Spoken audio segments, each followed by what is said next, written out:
এবার এসে পৌঁছলাম হেলসিঙ্কি। তখন প্রায় বিকেল 4টে। ওখান থেকে আমাদের সোজা নিয়ে যাওয়া হলো হেলসিঙ্কি সাইট সিইং করাতে। আমরা প্রথমে পৌঁছলাম সিবেলিয়াস পার্কে।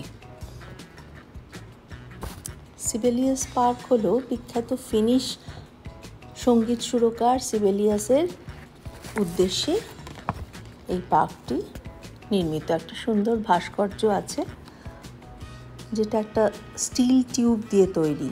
সত্যি অদ্ভুত দেখতে। দেখুন, সিবেলিয়াস পার্কটা হেলসিঙ্কি রিভারের ঠিক ধারে।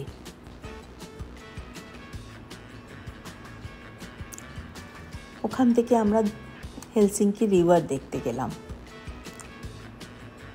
গরমের দেশের লোক গিয়ে পড়লাম -4 টেম্পারেচারে।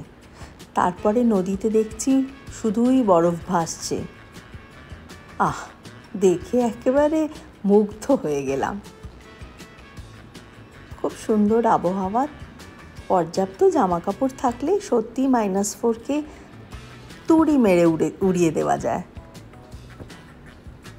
তারপর ওখান থেকে গেলাম আমরা অলিম্পিক স্টেডিয়াম দেখতে।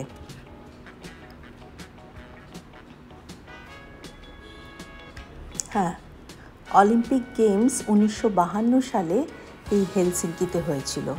সেই তখনকার স্টেডিয়াম এখন অনেক মডার্নাইজ করে নিয়েছে। তারপর গেলাম আমরা হেলসিঙ্কি ক্যাথিড্রাল দেখতে।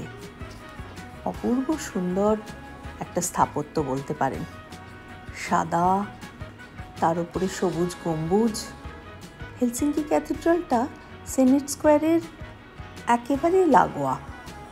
সেনেট স্কোয়ার হলো, জানেন তো, এখানকার সমস্ত সরকারি দপ্তরগুলো ঠিক এই জায়গাতেই অবস্থিত। তাই জন্য এটার গুরুত্ব বুঝতে পারছেন। এই অঞ্চলটায় সমস্ত সুন্দর সুন্দর স্থাপত্য রয়েছে। ওই অঞ্চল ঘিরেই যত সাইট সিইং। নিখুঁত কাজ। দেখুন ক্যাথিড্রালটায়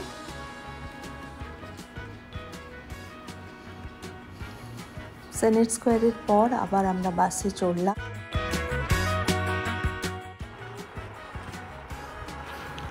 এবার আমাদের গন্তব্য হেলসিঙ্কি সাউথ হারবার হল। এটা ফিনল্যান্ডের হেলসিঙ্কি শহরের প্রাণকেন্দ্র বলতে পারেন। এটি একটি বন্দর এলাকা। এইখানেই রয়েছে উসপেনেস্কি ক্যাথিড্রাল, যেটা উত্তর ও পশ্চিম ইউরোপের বৃহত্তম অর্থোডক্স চার্চ। এই ক্যাথিড্রালটা রাশিয়ান গির্জার স্থপতি সাথে খুব মিল আছে। এটা 19 শতকের নির্মাণ। অপূর্ব সুন্দর ক্যাথিড্রাল। ওই ক্যাথিড্রালের পাশেই হেলসিঙ্কি আই। যেমন লন্ডন আই, সেরকম হেলসিঙ্কি আই। যদিও আমাদের চড়ার সুযোগ হয়নি সময়ের অভাবে, কিন্তু ওই আর কি, ঘুরে দেখা। ওখান থেকে আবার হেলসিঙ্কি ক্যাথিড্রালও দেখা যাচ্ছিল। সবই একই চত্বরে।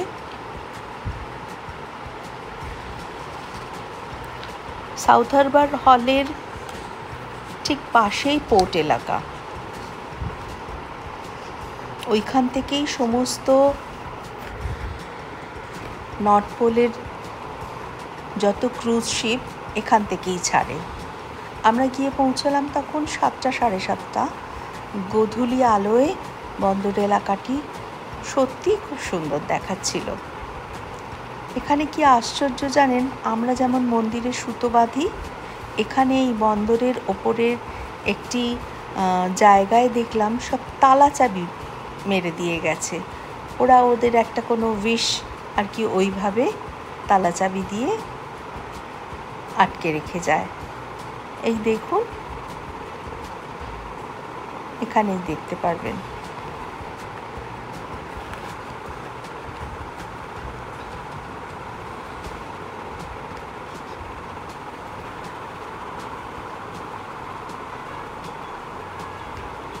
এই সেই তালা চাবি দেওয়া জায়গাটা।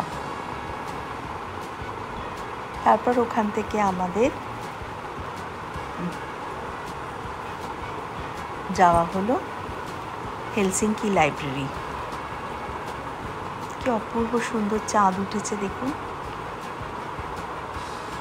আকাশ একদম পরিষ্কার নীল আকাশ, ওই জন্য ছবিতেও এত সুন্দর এসছে।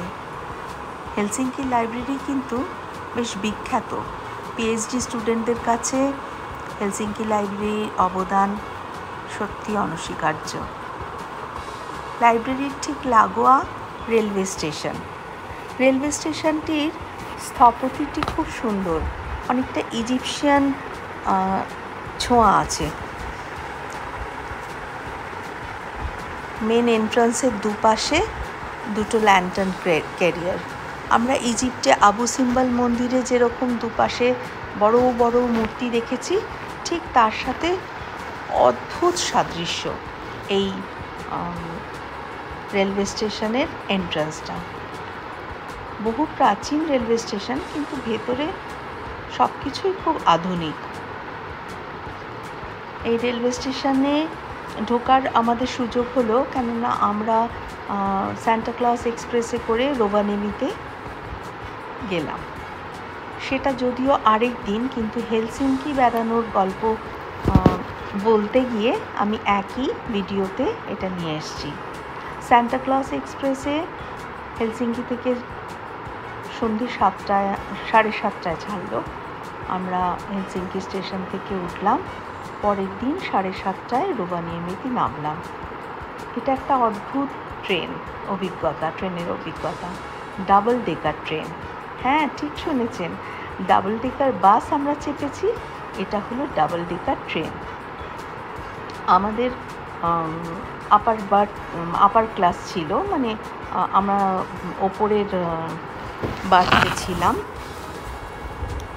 ফার্স্ট ফ্লোরে হচ্ছে সব, এখানে ফার্স্ট ক্লাসে যেরকম কূপ সিস্টেম, ওরকম কূপ সিস্টেমে ছোট ছোট কূপে দুটো করে বেড দিয়ে উইথ টয়লেট, আর নিচে হচ্ছে কমন টয়লেট। এটাই ফারাক, কিন্তু ওপরের ঘরগুলো একটু বেশি আর কি ভালো বলতে পারেন।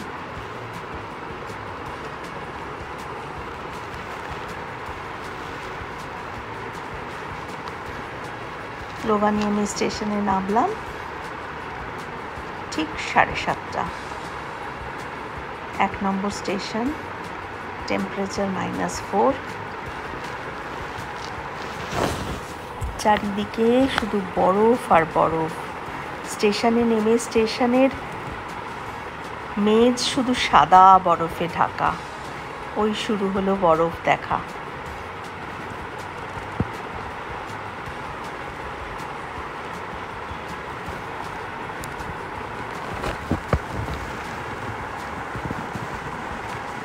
এই দেখুন, পুরো মেঝ বরফে সাদা। ওখানে থেকে বেরিয়ে সামনেই আমাদের বাস ছিল, আমরা সেই বাসে উঠলাম। সেই বাসে করেই আমাদের নেক্সট 4 দিনের ট্রিপ ছিল।